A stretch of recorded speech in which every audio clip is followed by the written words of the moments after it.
So this is a really good question, and I thought I could make a video replying back to you and then one for everybody else, just going over the brands that I use and love, and then a couple tricks and tips whenever you are buying seeds. So my personal top 3 seed companies are M.I. Gardner, Baker Creek, and True Leaf Market. Now, M.I. Gardner has really, really cheap seeds on their website. I think every single packet, unless you buy like a bundle, is $2. The thing to be aware of though is all of their seeds are heirloom varieties. And for Baker Creek and True Leaf Market, they offer both heirloom varieties and hybrid varieties. Okay, so that's important. So it's not necessarily the brand, I would say.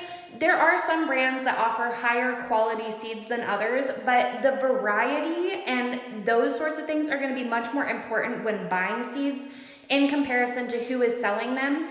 And I'll tell you why. So like me, for instance, I live in Iowa, and I'll just use tomatoes as an example, okay?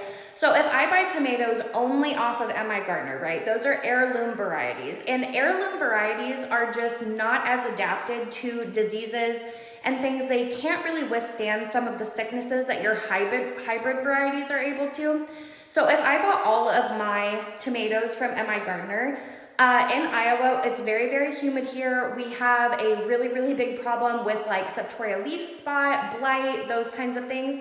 So instead of buying all of my heirloom varieties from there, I do half and half. So I might buy some heirloom varieties and then I will buy some hybridized varieties. So like the Super Sweet 100, for instance, that is like an indestructible cherry tomato. I swear it will just keep growing and growing.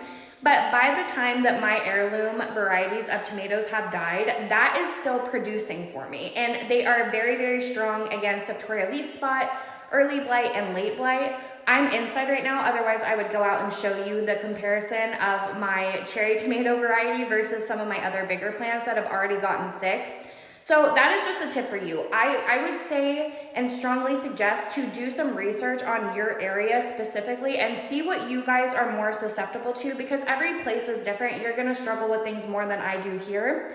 But instead of going based on like the company themselves, which you should want to buy from a reputable company, that's not what I'm saying, but I'm saying you'll get more bang for your buck doing research on the heirloom versus hybrid varieties. And some varieties you could probably be buying heirloom varieties with, but then other ones I would definitely suggest doing some research and trying to find a hybrid variety maybe that is able to withstand some of the sicknesses and things in your area. So hopefully that helps you. Those are the companies that I love, and that is just kind of a tip for you whenever you are buying seeds, especially because it looks like you are trying to get into seed starting. Oftentimes I have noticed that